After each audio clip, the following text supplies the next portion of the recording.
For this problem, we want to simplify 2 plus the square root of negative 9 over negative 2 minus the square root of negative 25.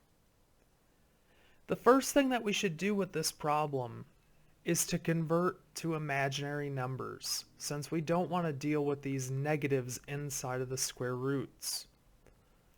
So 2 plus the square root of negative 9 is the same thing as 2 plus I times the square root of 9. And likewise, negative 2 minus the square root of negative 25 is the same thing as negative 2 minus I times the square root of 25. Always remember, when you have a negative inside of your square root, you can simply take it out of the problem and put an I on the outside of your square root. Also remember that we should never leave the i's like this in our final answer. It should always be the constant, then the I for our standard notation. But in the middle of our work, it's perfectly fine to write it like this. So from here, we have the square root of 9, which will simplify, and also the square root of 25, which will simplify. So we get 2 plus I square root 9 is the same thing as 3I, since the square root of 9 is 3. And now down here we have negative 2 minus I times the square root of 25 is just 5I. Now at this point, we still need to simplify this further, as this is not in our standard complex number notation. A standard notation for a complex number is A plus BI. Some constant plus or minus some constant times I. But here we have a fraction.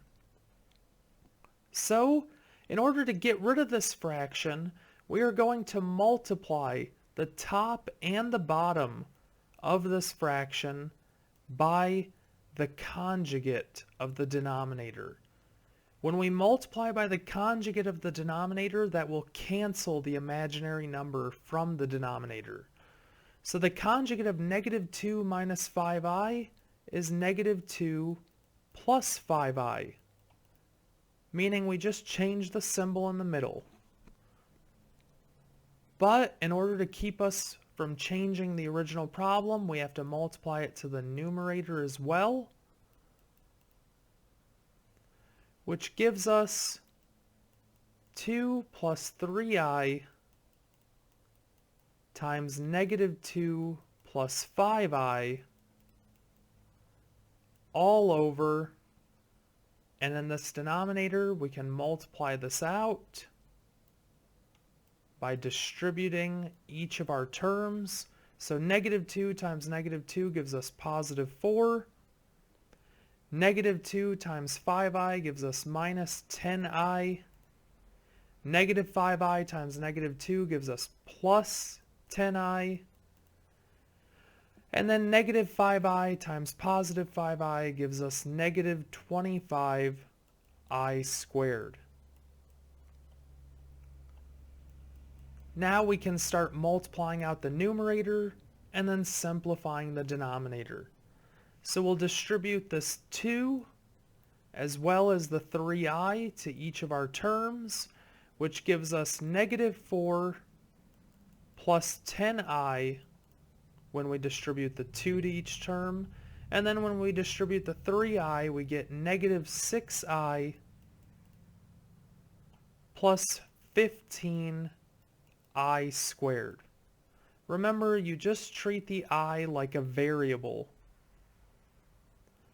And that's all over 4 minus 10i plus 10i minus 25i squared. Well, the negative 10i and the positive 10i can cancel each other out, leaving us with 4 minus 25 times I squared.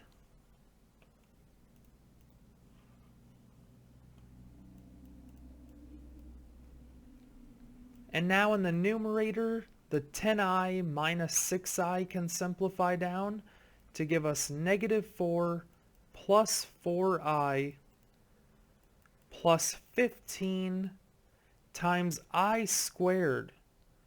Since I is equal to the square root of negative 1, then I squared is equal to the square root of negative 1 squared, which gives us just negative 1.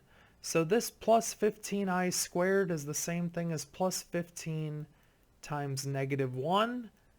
And the same thing is true for the denominator. 4 minus 25 times I squared will replace the I squared with a negative 1.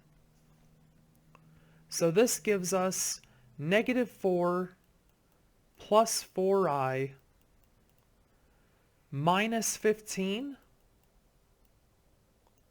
all over 4, and then we have a minus 25 times negative 1 gives us plus 25,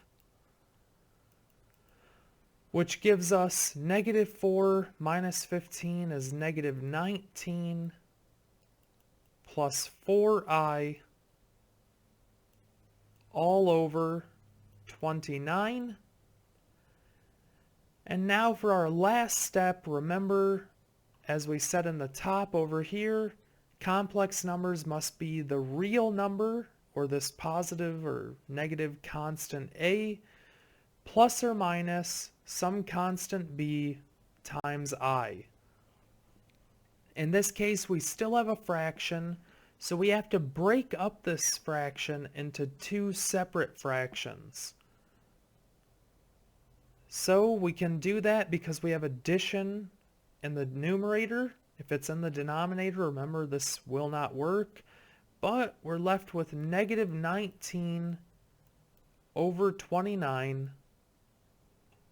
plus 4 over 29 times I. And that is the completely simplified form of our complex number.